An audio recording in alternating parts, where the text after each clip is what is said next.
வணக்கம் ஃப்ரெண்ட்ஸ். இன்றைக்கி நம்ம எஸ்சி சீரீஸை பற்றி தெரிஞ்சுக்கலாம். டயக்ராமில் எஸ்சி 135 போட்டிருக்கேன். எக்ஸாம்பிள் எஸ்சி 110 போட்டிருக்கேன். நம்ம சிஆர்டிலாம் பார்த்திங்கன்னா இந்த எஸ்சி சீரீஸை யூஸ் பண்ணி ப்ரைமரியில் ஃபால்ட் இருக்கா செகண்டரியில் ஃபால்ட் இருக்கான்னு ரொம்ப ஈஸியாக கண்டுபிடிச்சிட முடியும். சப்போஸ் ஏதாவது ப்ரைமரி ஃபால்ட்டா இல்லை செகண்டரி ஃபால்ட்டா அப்படின்றத எப்படி கண்டுபிடிக்கலான்னா, நார்மலாக வந்து ஆப்டோகப்பர் 1 and 2க்கு வந்து சோனியில் வந்து ட்ரான்ஸ்லாம் போட்டு எடுத்துப்பாங்க ப்ரொடக்ஷன். மற்ற மாடலில் வந்து ரெசிஸ்டன்ஸ் எதாவது போட்டு எடுத்துன்னு போவாங்க, 2-3 ரெசிஸ்டன்ஸ். நீங்கள் வந்து பிளைண்டாக வந்து எஸ்சி 135 செகண்டரியில் வரக்கூடிய வோல்டேஜில் பின் நம்பர் 1க்கு வந்து ப்ளஸ் பி எப்படி சொல்லுவோம்ல, 110 வோல்ட் வேணால் 110 எஸ்சி 110 போட்டுக்கணும், 125 வேணால் எஸ்சி 125 போட்டுக்கணும்.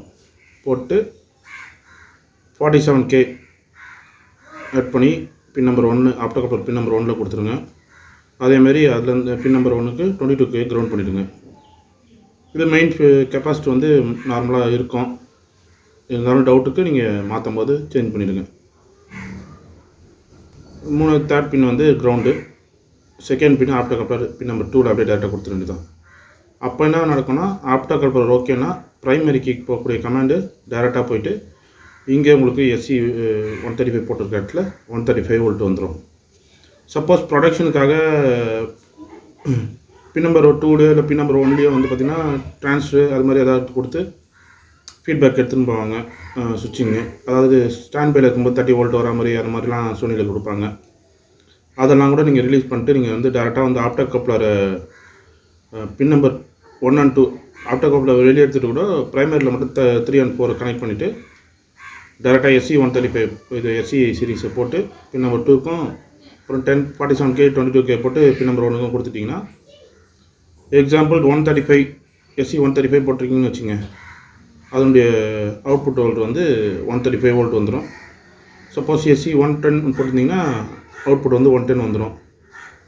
மில்லி ஆம்ஸுக்கான அதனுடைய அவுட்புட் ஆம்பியர் வந்து அதுவும் நான் சாட்டில் போடுறேன். இந்த மாதிரி சப்போஸ் இது வந்து நீங்கள் எஸ்சி 110 இல்லை 125 135 போட்டோம் உங்களுக்கு வந்து ப்ளஸ் பியில் வந்து வோல்டேஜ் கரெக்டாக இல்லை அப்படின்னா ப்ரைமரி செக்ஷன் தான் ஃபால்ட்டு. சிம்பிள். அதாவது இந்த மெத்தடில் கொடுத்து உங்களுக்கு வந்து செகண்டரியில் வோல்டேஜ் கரெக்டாக வரலன்னா இந்த கெப்பாசிட்டரும் ஃபால்ட்டு சேஞ்ச் பண்ணி இந்த ரெசிஸ்டன்ஸ்லாம் நீங்கள் ஆட் பண்ணி போட்டிங்கன்னா இது மாதிரி ஒரு டயக்ராம் ஒரு இது வருது மாடல் மாதிரி போட்டு நீங்கள் கனெக்ட் பண்ணி வச்சுக்கலாம் நீங்கள் ஈஸியாக. அப்போ வந்து நீங்கள் ப்ரைமரியில் வர எஸ்எம்டிக்கு அப்புறமா வர ஆப்டோகப்ளரை ரிமூவ் பண்ணிவிட்டு நீங்கள் இந்த 3 and 4க்கான கனெக்ட் மட்டும் கொடுத்துட்டிங்கன்னா பவர் சப்ளை ஆன் பண்ணிங்கன்னா அந்த plus B plus and minus கொடுத்திங்கன்னா உங்களுக்கு ஆட்டோமேட்டிக்காக ப்ரைமரி ஆஸ்லேட் ஆகி ப்ரைமரி ஒர்க் ஆகி செகண்டரி வோல்டேஜ் கிடச்சிரும். அப்படி கிடைக்கும்போது நம்ம யூஸ் பண்ணக்கூடிய இந்த நம்பரை பொறுத்து அவுட்புட் வரணும். அதில் அவுட்புட் எதாவது வேரியேஷன் இருந்தால் ப்ரைமரி ஃபால்ட்.